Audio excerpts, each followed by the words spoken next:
Assalamualaikum warahmatullahi taala wabarakatuh. Hamdan wa syukron lillah.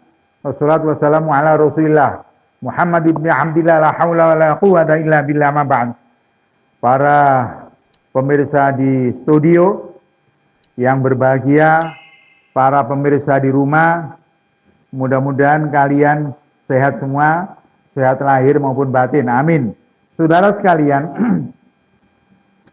kali ini pagi yang cerah ini saya akan menyampaikan yaitu soal manajemen, ya, manajemen pembelaan, ya. Tentunya ini bahasanya agak keren karena bahasa manajemen ini adalah bahasa akademisi.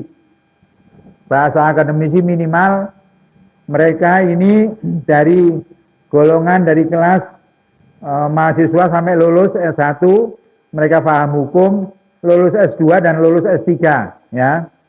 Karena yang saya rasakan di masyarakat ini, mohon maaf masih banyak masyarakat yang belum mengerti, belum paham apa itu manajemen pembelaan, manajemen advokat, manajemen pendampingan, manajemen kuasa hukum, apa itu artinya. Nah, di sini akan saya jelaskan bahwa manajemen advokat ini memang sudah ada undang-undangnya, Undang-Undang nomor 18 tahun 2003 perihal pembelaan atau advokat, ya. Ini penting diketahui karena tidak hanya advokat yang bisa mendampingi terhadap warga yang ada proses hukum di kepolisian, di kejaksaan, di peradilan, tidak hanya advokat, warga biasa boleh asalkan ada kuasa khusus, ya. Warga biasa boleh, ya, sekalipun dia ini mohon maaf nggak ngerti hukum, tapi mendampingi boleh.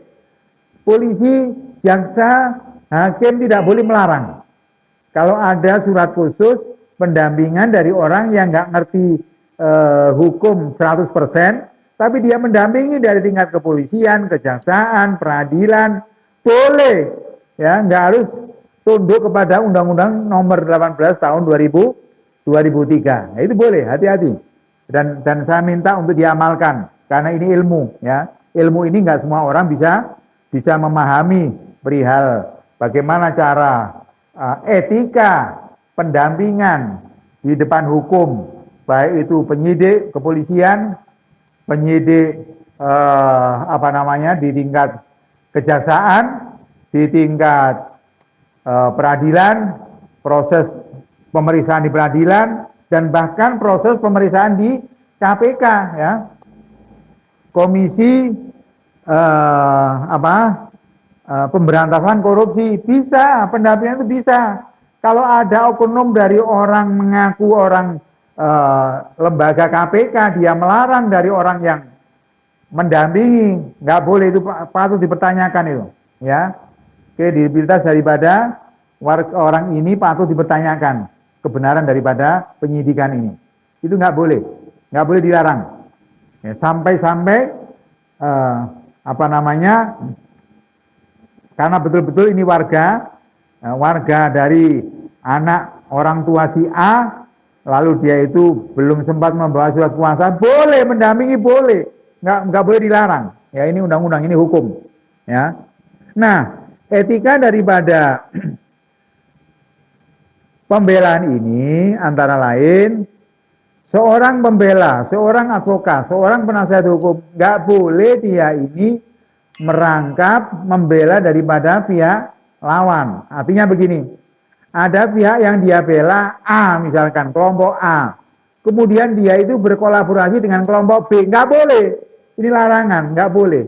Ya, bisa disebabkan hal ini bisa terjadi mafia. Bisa terjadi berkolaborasi, bisa terjadi membentuk suatu kejahatan, nggak boleh itu.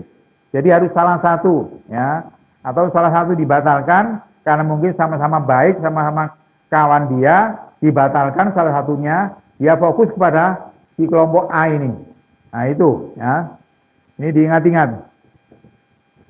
Itu boleh. Kalian mendampingi siapapun, kasus apapun di kepolisian, di kejaksaan, di pemeriksaan di pengadilan, kemudian di mana tingkat penyidikan di lembaga korupsi, boleh. Kalian mendampingi boleh, nggak ada larangan. Ya, kalau ada larangan, kalian dilarang bilang kepada staf saya, ya, yaitu saudara Yuda Haryana Putra, sarjana hukum, supaya nanti akan didampingi di proses. Ya, termasuk juga hal-hal lain, kejahatan dimanapun lembaga yang ada di Indonesia ini, baik lembaga negara maupun lembaga BUMN, termasuk perbankan, kalau ada masalah yang berarti kalian bisa lapor kepada staf saya, yaitu saudara Yuda Haryana Putra, sarjana hukum. Ya. Ingat-ingat.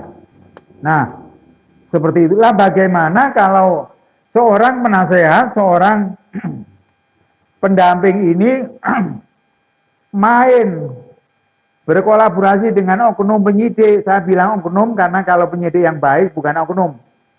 Polisi yang baik bukan dikatakan oknum. Begitu juga jaksa. Jaksa yang baik adalah jaksa yang dapat masuk surga Allah biidznillah, ya. Tetapi kalau jaksa yang nggak baik itu jaksa yang minta-minta, ya. Jaksa yang berkolaborasi, jaksa minta-minta dengan pengacara, kuasa hukum, jaksa yang minta-minta dengan keluarga daripada korban. Ini nggak boleh, ya, nggak boleh. Apalagi polisi, penyidik, nggak boleh, ya. Apalagi hakim, ya, nggak boleh. Semuanya nggak boleh. Semuanya harus tertib, semuanya kembali kepada Rechtsstaat, kembali kepada hukum yang sah di Indonesia. Di Rechtsstaat ini, hukum yang berlaku di Indonesia itu telah mengikuti aturan yang ada di dalam perundang-undangan. Baik itu yang pertama, Undang-Undang Dasar 45. Ini undang-undang yang paling atas di Indonesia. Diingat-ingat, undang-undang produk hukum yang paling atas itu adalah Undang-Undang 45. Ya, tetapi setelah itu proses-proses hukum yang lain, ya, undang-undang biasa, peraturan-peraturan pemerintah, itu masih di bawah jauh daripada produk hukum Undang-Undang 45. Kalau sekiranya ada warga, ada oknum yang ngaku penyidik, baik itu kepolisian, kejaksaan maupun peradilan, kalian harus cek dulu kebenarannya, penyidik ini benar apa enggak.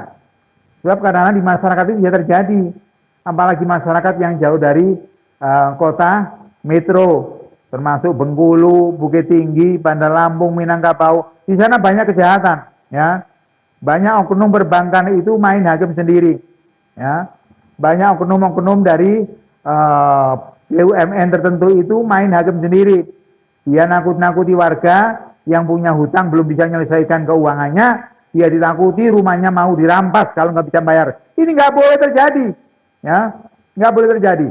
Nah, ini peran daripada kuasa hukum, peran daripada pembela, peran daripada pengacara, peran daripada advokat. Ini harus kreatif. Kalian harus kreatif. Kalian nggak boleh bungkam. Kalian nggak boleh bisa terpengaruh oleh penyidik maupun oknum-oknum yang lain. Nggak boleh terpengaruh. Apalagi kalian minta-minta uang dengan pihak lawan. Kalau minta uang dengan klien sendiri itu boleh, asalkan ada komitmen, ada kesepakatan. Ya, ini diingat-ingat. Kalian boleh minta uang untuk transport ke Jakarta, untuk transport kirim surat, untuk pendampingan transport di pengadilan, boleh. Tapi ada masyarakat kita itu betul-betul nggak mampu. Nah, saya kalau mendampingi orang tidak mampu itu kasihan. Staf saya, ya, mohon maaf, sehingga kita ini harus nombok, ya.